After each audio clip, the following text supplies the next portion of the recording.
अस्सलाम वालेकुम। कैसे हैं आप सब? मैं उम्मीद करती हूँ कि आप सब खैरियत से होंगे और अल्हम्दुलिल्लाह आप सबकी दुआओं से हम भी बिल्कुल ठीक हैं। आज फिर आप लोगों के साथ एक डेली व्लॉग शेयर कर रही हूँ जो कि इंशाल्लाह ताला आपको काफ़ी ज़्यादा पसंद आएगा।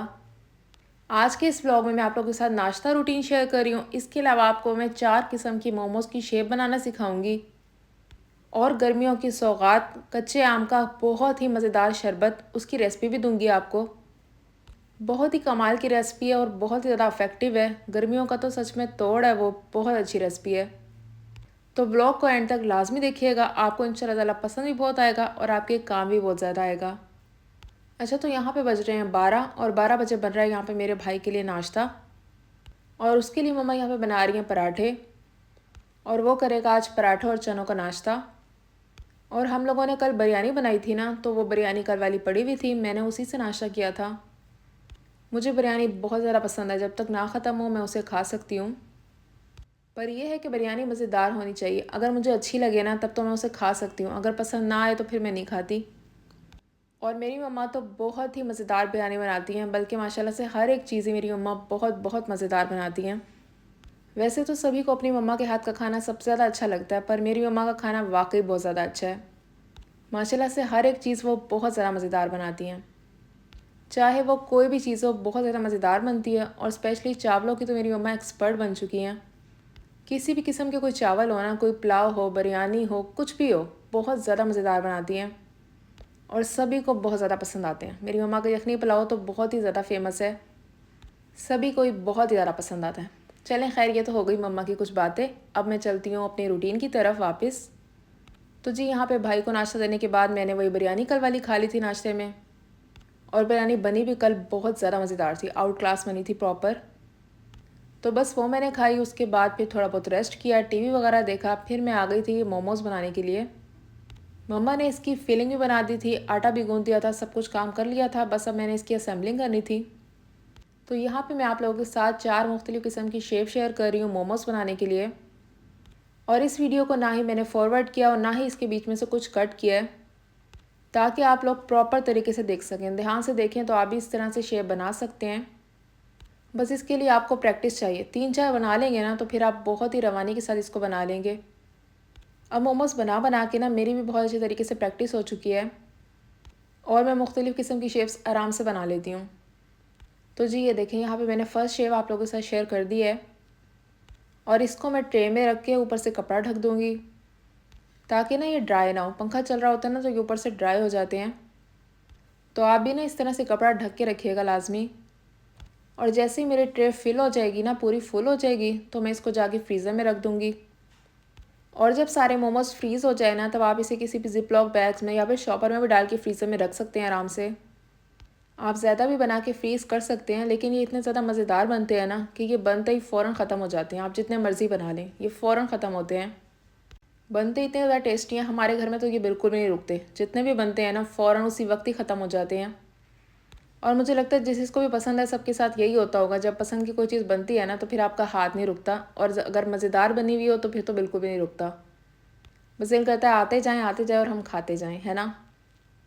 तो जी, यहाँ पे देखें, बातों ही बातों में मैंने आप लोगों के साथ दूसरी शेप भी इसकी शेयर कर दी है।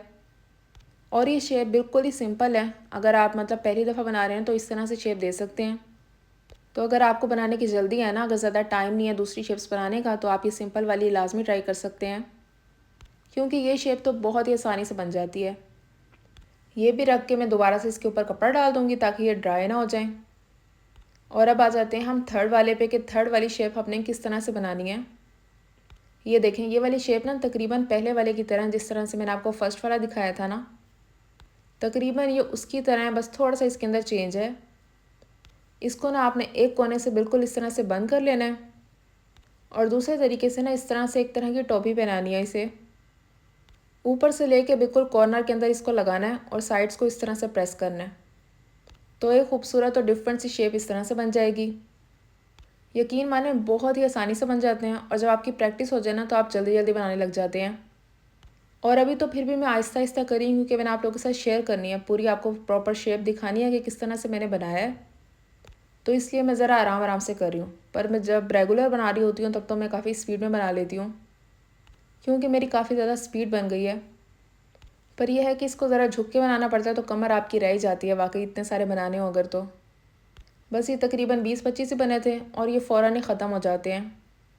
मेरे भाई को भी पसंद है, मम्मा को भी पसंद है, पापा को भी पसंद है और मुझे भी बहुत ज़्यादा पसंद है। तो तकरीबन सारे 5-5 भी लेना तो ये ख़त्म हो जाते हैं बिल्कुल। आप भी ना इसे लाजमी ट्राई करिएगा, बहुत ज़्यादा मज़ेदार बन के तैयार होते हैं। और इसकी प्रॉपर रेसिपी आप लोगों के साथ पहले शेयर कर चुकी हूँ, मैं उसका लिंक डिस्क्रिप्शन में डाल दूँगी। अगर आपने अभी तक नहीं देखा ना तो लाजमी जाकर देखिएगा। और आजकल जैसे समर वेकेशंस चल रही है ना, तो अपने बच्चों को इसमें इंक्लूड कर सकते हैं। उनके साथ मिलके इस तरह से मोमोज़ बनाएं डिफरेंट शेप्स के, बहुत ज़्यादा मज़ा आएगा आपको। इस तरह से बच्चों का टाइम भी पास हो जाएगा और उनको करने को एक बहुत अच्छा काम भी मिल जाएगा और साथ साथ आपका भी काम बढ़ जाएगा और बच्चे भी इस बहाने कुछ ना कुछ सीख लेंगे। तो जी यहाँ पे फोर्थ शेप भी मैंने आप लोगों के साथ शेयर कर दी है और इसको भी बनाना बहुत ही ज़्यादा आसान है। जो सेकंड नंबर पे मैंने आपको मोमो की शेप बनाना सिखाई थी ना, उसी की तरह इसको आपने आगे बनाना है। बहुत ही आसानी से बन जाता है, बहुत ही सिंपल है इसको बनाना। तो जी यहाँ पे हमारे मोमोज़ बन के रेडी हो गए हैं और अगर आप चाहें तो इस टाइम पे इसको फ्रीज़ कर सकते हैं या फिर फौरी बना के खा भी सकते हैं। पूरी रेसिपी आपको डिस्क्रिप्शन में मिल जाएगी, तो आप देख लीजिएगा जाके। अच्छा, तो फिर उसके बाद हो गई थी शाम और शाम को मम्मा फिर ये बना रही थी कैरी का शरबत। उसके लिए मम्मा ने लिया 1 किलो कैरी, उसका छिलका उतारा, गुठलियाँ उतारी, सब कुछ करने के बाद वो तकरीबन रह गई 2.5 पाव। फिर उस कैरी को इस तरह से क्यूब्स में कट करके हमने चूल्हे पे चढ़ा दिया। उसमें डाला है आधा कप पानी और तकरीबन 1.5 कप चीनी। अब बस इसको हमने पकाना है जब तक कि इसका सारा पानी खुश्क नहीं हो जाता और जो कैरी है वो अच्छी तरह से सॉफ्ट नहीं हो जाती जब तक। और ये तकरीबन ना घंटा तो लाजमी पकेगी, हल्की आंच पे आपने इसको पकाना है। बस इसको ढक के हल्की आंच पे पका लें। पानी आपके सामने, मम्मा ने इसके अंदर आधा कप ही डाला था, पर देखें चीनी से खुद ही इतना सारा पानी हो गया है। चीनी अपना पानी छोड़ेगी और पानी में ही ये पक के बहुत ज़्यादा सॉफ्ट हो जाएगी। तो बस तकरीबन हल्की आंच पे घंटा के पकने के बाद ना ये जो हमारी कैरी है वो तैयार हो चुकी है। पानी देखें इसमें बिल्कुल ना होने के बराबर है और जो है वो बिल्कुल गाढ़ा गाढ़ा सा है और इतना पानी होना भी काफ़ी है। आप बिल्कुल इस स्टेज तक इसको पका लीजिएगा।